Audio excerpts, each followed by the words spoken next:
Q1 Indian forest act किस वर्ष लागू हुआ?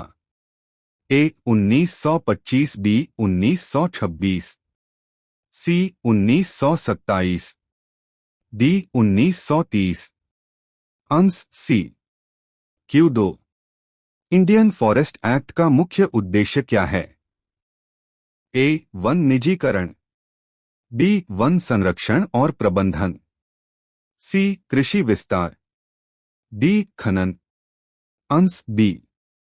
Q3 आरक्षित वन घोषित करने की प्रक्रिया किस धारा से शुरू होती है? ए धारा 3, बी धारा 4, सी धारा 6, डी धारा 20। Answer B.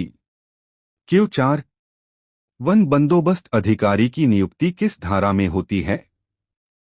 ए धारा 4, बी धारा 5, सी धारा 6, डी धारा 7। Answer D. Q5 दावों की जांच किस धारा में की जाती है? ए धारा 6, बी धारा 7, सी धारा 8, डी धारा 9। Answer B. Q6 दावों का निपटारा किस धारा में किया जाता है? ए धारा 7, बी धारा 8, सी धारा 9, डी धारा 10। Answer B. Q7 दावे की स्वीकृति या अस्वीकृति किस धारा में है?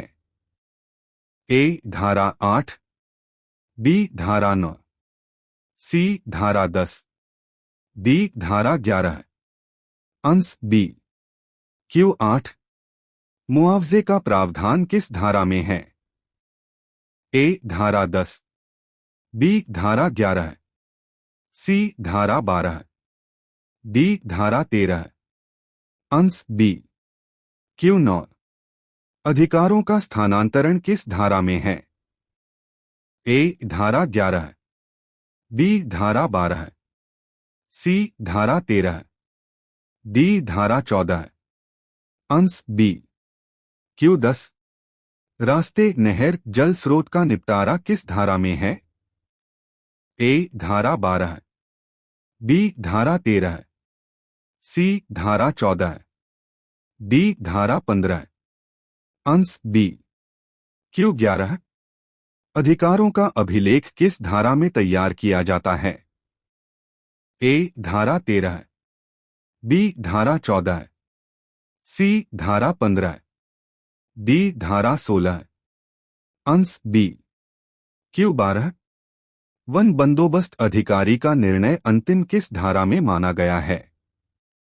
ए धारा 14, बी धारा 15, सी धारा 16, डी धारा 17। Answer B.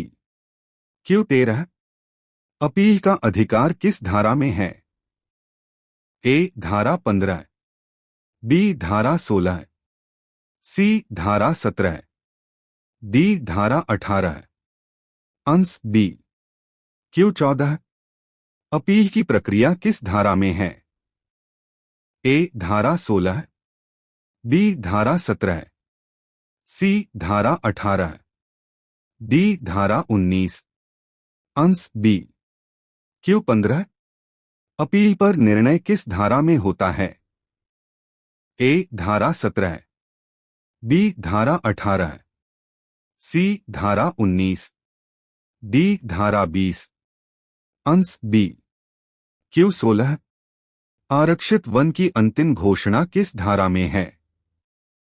ए धारा 18, बी धारा 19, सी धारा 20, डी धारा 21। Answer B. Q17 आरक्षित वन अस्तित्व में कब आता है? ए धारा 18 के बाद, बी धारा 19 की अधिसूचना के बाद, सी धारा 20 के बाद, डी धारा 21 के बाद।